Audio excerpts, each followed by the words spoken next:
Jaya Radha Madhava Punya Vihari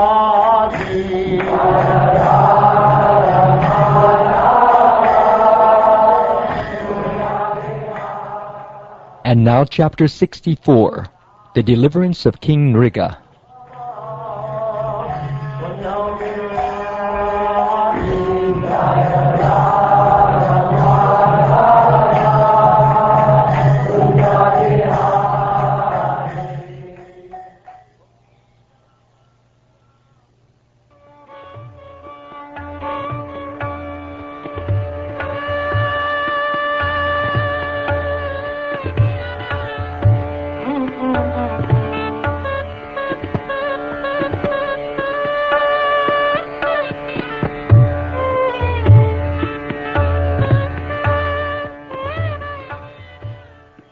Sri Badarayani said, O king, one day Samba, Pradyumna, Charu, Banu, Gada, and other young boys of the Yadu dynasty went to a small forest to play.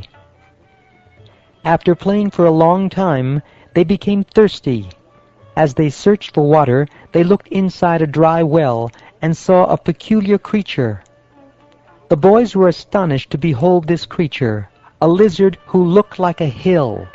They felt sorry for it and tried to lift it out of the well. They caught on to the trapped lizard with leather thongs and then with woven ropes, but still they could not lift it out. So they went to Lord Krishna and excitedly told him about the creature. The lotus-eyed Supreme Lord, maintainer of the universe, went to the well and saw the lizard. Then with his left hand he easily lifted it out. Touched by the hand of the glorious Supreme Lord, the being at once gave up its lizard form and assumed that of a resident of heaven.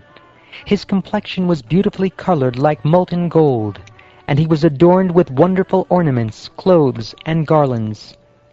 Lord Krishna understood the situation, but to inform people in general, he inquired as follows. Who are you, O greatly fortunate one? Seeing your excellent form, I think you must surely be an exalted demigod. By what past activity were you brought to this condition? It seems you did not deserve such a fate, O good soul. We are eager to know about you, so please inform us about yourself, if that is, you think this the proper time and place to tell us.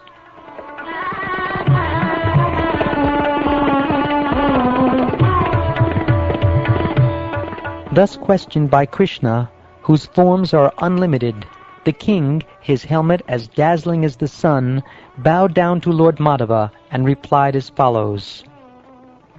I am a king known as Nrga, the son of Ikshvaku. Perhaps, Lord, you have heard of me when lists of charitable men were recited. What could possibly be unknown to you, O Master? With vision undisturbed by time, you witness the minds of all living beings. Nevertheless, on your order, I will speak. I gave in charity as many cows as there are grains of sand on the earth, stars in the heavens, or drops in a rain shower. Young, brown, milk-laden cows, who were well-behaved, beautiful, and endowed with good qualities, who were all acquired honestly, and who had gilded horns, silver-plated hooves, and decorations of fine ornamental cloths and garlands, such were the cows, along with their calves, that I gave in charity. I first honored the Brahmins, who were recipients of my charity, by decorating them with fine ornaments.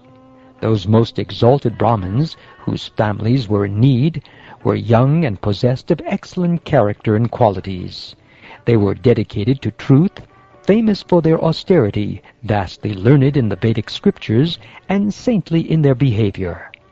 I gave them cows, land, gold, and houses, along with horses, elephants, and marriageable girls with maidservants, as well as sesame, silver, fine beds, clothing, jewels, furniture, and chariots. In addition, I performed Vedic sacrifice, executed various pious welfare activities.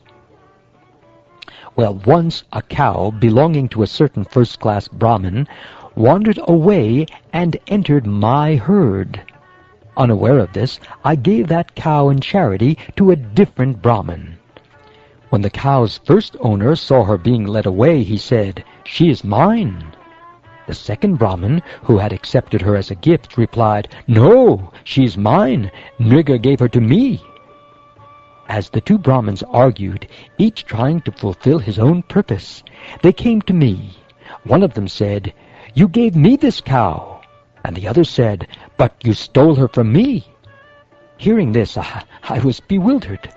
Finding myself in a terrible dilemma concerning my duty in the situation, I humbly entreated both the Brahmins. I said, "I will give 100,000 of the best cows in exchange for this one.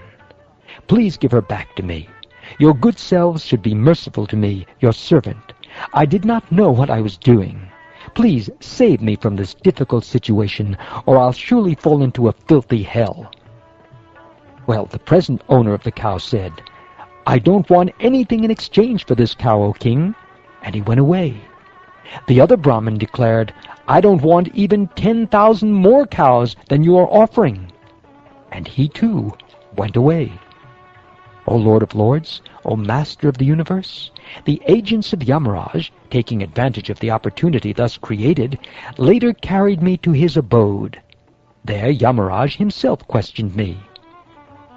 Yamaraj said, "My dear king, do you wish to experience the results of your sins first, or those of your piety? Indeed, I see no end to the dutiful charity you have performed, or to your consequent enjoyment in the radiant heavenly planets." Well, I replied, "First, my lord, let me suffer my sinful reactions." And Yamaraj said, "Then fall." At once I fell, and while falling, I saw myself becoming a lizard, O Master. O Keshava, as your servant, I was devoted to the Brahmins and generous to them, and I always hankered for your audience. Therefore, even till now, I have never forgotten my past life. O Almighty One, how is it that my eyes see you here, before me? You are the Supreme Soul, whom the greatest masters of mystic yoga can meditate upon within their pure hearts only by employing the spiritual eye of the Vedas. Then how, O Transcendental Lord, are you directly visible to me, since my intelligence has been blinded by the severe tribulations of material life? Only one who has finished his material entanglement in this world should be able to see you. O Deva Deva, Jagannath, Govinda, Purushottama, Narayan, Rishikesh, Punyashloka, Achyuta, Avyaya, O Krishna, please permit me to depart for the world of the demigods. Wherever I live, O Master, may my mind always take shelter of your feet. I offer my repeated obeisances unto you, Krishna, the son of Vasudeva. You are the source of all beings, the supreme absolute truth, the possessor of unlimited potencies, the master of all spiritual disciplines.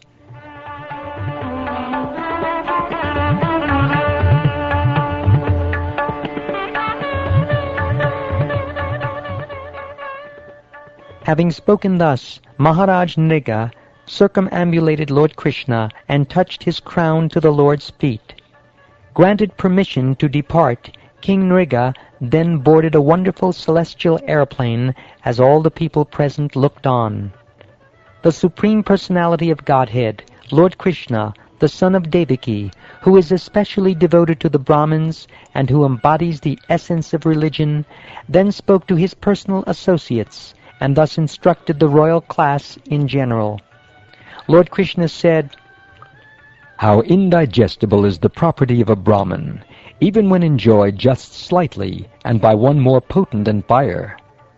What then to speak of kings who try to enjoy it, presuming themselves lords? I do not consider hala hala to be real poison, because it has an antidote. But a Brahmin's property, when stolen, can truly be called poison, for it has no antidote in this world. poison kills only the person who ingests it, and an ordinary fire may be extinguished with water. But the fire generated from the kindling wood of a Brahman's property burns the thief's entire family down to the root.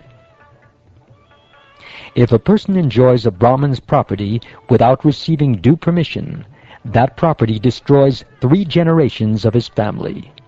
But if he takes it by force, or gets the government or other outsiders to help him usurp it, then 10 generations of his ancestors and 10 generations of his descendants are all destroyed. Members of the royal order, blinded by royal opulence, fail to foresee their own downfall.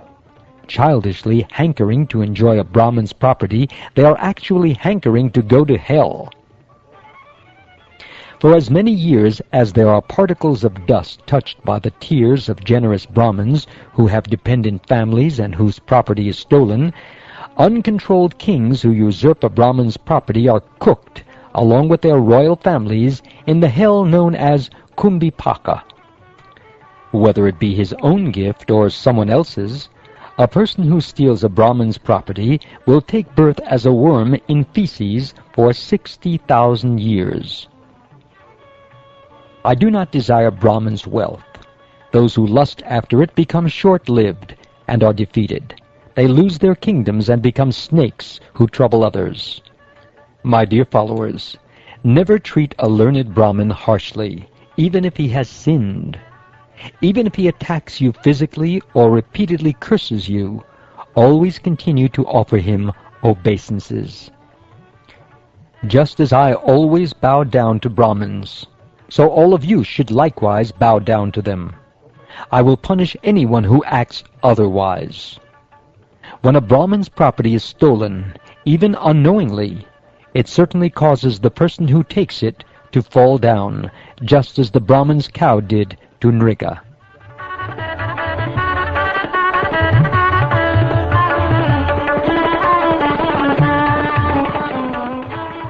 Having thus instructed the residents of Dwarka, Lord Mukunda, purifier of all the worlds, entered his palace.